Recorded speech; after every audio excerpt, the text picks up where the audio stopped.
Hey guys, your man Superman out here on the yard.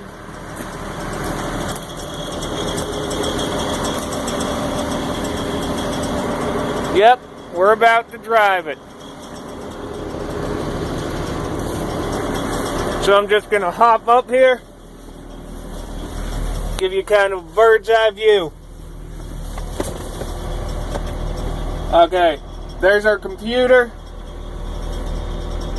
There's our tracks. There's one joystick. There's two joystick. Buttons, levers, throttles, wipers, and the cab door.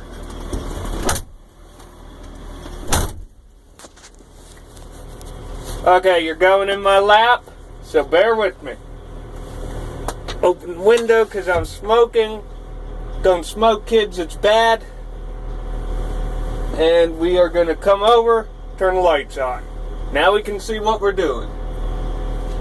I got an L90 behind me, so I'm just going to cut this baby as sharp as I can.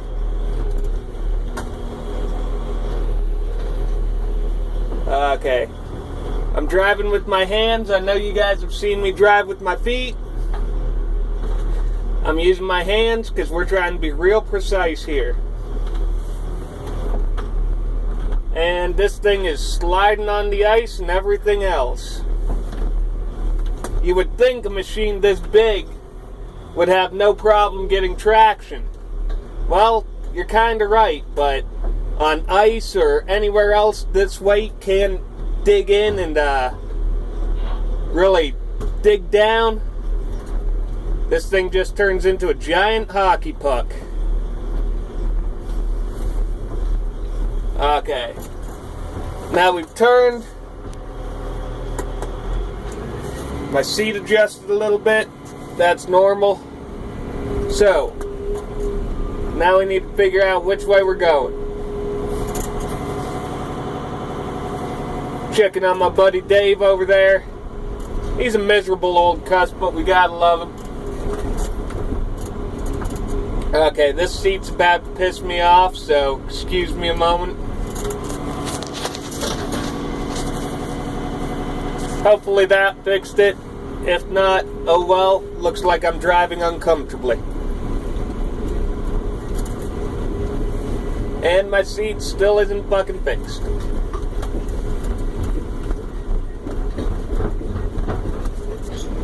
Okay, I got you guys kind of down here. You're looking at the front glass, but me, I'm checking side glass, top glass, everything else. Now, what I mean by glass is the windows in this thing. This thing has one big cab window right in front, one big one off the right side, but most of that's a blind spot because you're obscured, college word of the day, you're obscured from seeing 98% of your right side by the boom. Well, why don't they get rid of the boom? If they did that, it wouldn't be a fucking excavator anymore. Good to go? Good to go. On your left side, you got the door. It's got its own side glass, and then you got your back glass. So, now that I'm away from the company man a little bit, never mind, I got a forklift behind me. I'm holding up traffic. So, we're just gonna keep cool, act like nothing happened.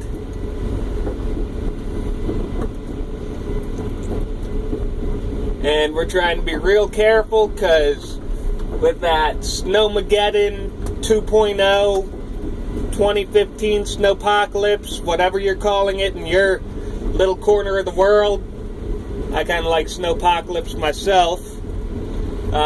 Whatever we're calling it, we've still got a lot of ice on this. And it's about to get real cold tonight. Gonna be nothing but ice in the morning.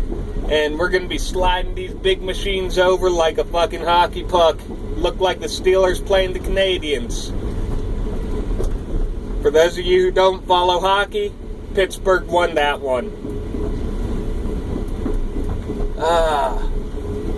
You can kind of see the smaller machines.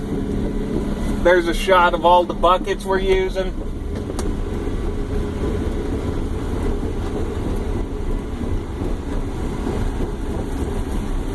Now, Dave's behind me. He was a forklift operator. And he's not, he's hooking up a tamper. You see these things out at job sites, everything else, they've got all these lines on them. Those are hydraulic lines. One sec as we go under this gate again, which I swear to God, one day I'm gonna haul ass through here and completely forget exists and rip it down. But, oh well, that's a story for another day. Okay, we're out of the yard. And you can kind of see, that's the view out my right side. That's the view out my front. So, everything taking place on the right side is pretty much happening from memory. I just gotta be careful with my turn radius and know these machines are not graceful.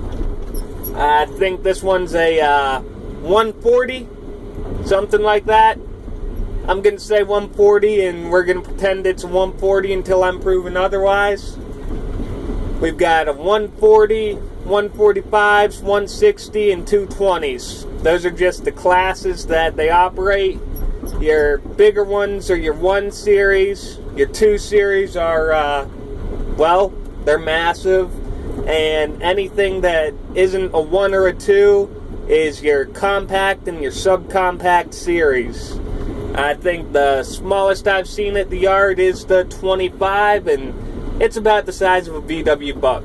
So think of it as the chick car of the heavy equipment world. Tiny, cute, great gas mileage, but no real power. Okay, here's the tricky part. I'm trying to line up and come in right beside this machine. And we back in. So, you can see out there, there's one machine. Oh, look at that. There was a second one hiding in my blind spot. So you can kind of see why everything's so crazy on the yard, why it seems I'm always high-strung. This is supposedly a high-stress job. I don't seem to have a problem with it, but then again, not everybody's me.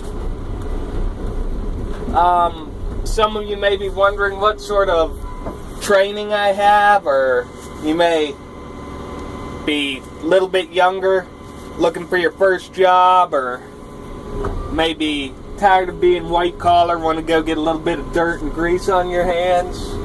The amount of training I have on this job was none.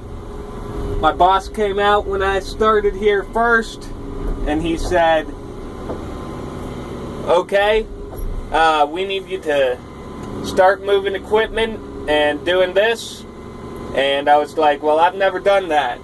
So he hopped up in an excavator with me and said, this lever moves this lever moves that. Anything else you need to find, you just hit the buttons.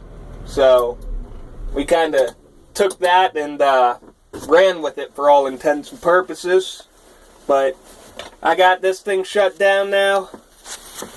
I'm going to go get a tamper for a smaller machine, and hope you guys enjoyed this video. I'll probably shoot them a little more often. Y'all have a great day and stay awesome. Superman out.